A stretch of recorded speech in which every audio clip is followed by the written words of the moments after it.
Binuksan na sa publiko ang pinalawak, pinaganda at binagong Sunshine Park sa lungsod ng Baguio matapos ang isang taong rehabilitasyon nito. Naisagawa ito sa tulong ng isang malaking korporasyon at sa koordinasyon ng City Parks and Management Office sa ilalim ng lokal na pamahalaan ng Baguio. In that 5 minutes, napauo ako sa 20 million. So, salamat Mayor. At hindi naman kami nagkamali sa pag-donate. And to the people of Baguio, this park belongs to you.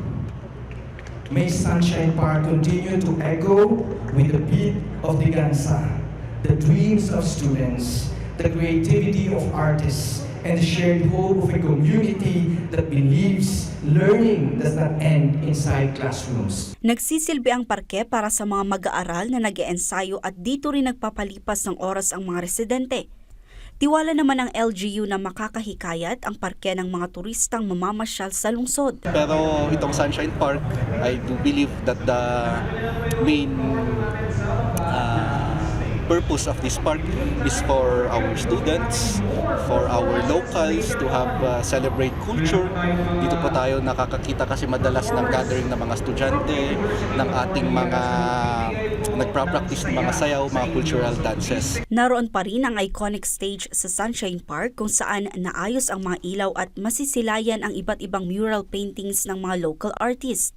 Bukod sa naidagdag na recreational area sa parke, makikita rin dito ang obra ni Clinton Anibersaryo na isa ring artist na labis ang kanyang pasasalamat sa lokal na pamahalaan. Pero maraming salamat especially sa GLA, sa SEPMO, office ng SEPMO. At napili nila ako ulit na maglagay ang aking obra. Kaya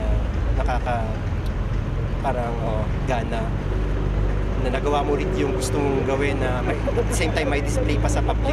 Tinawag namang language of photography ang Igubot, ang obra niyang bantayog na handog para sa lahat ng photographer sa Baguio City. Samantala, lumagda sa kasunduan ang lokal na pamahalaan, University of the Cordilleras at ang University of the Philippines Baguio para maging caretakers ng parke, habang inampun naman ng UC ang Sunshine Park sa ilalim ng Adopt a Park program ng SEPMO.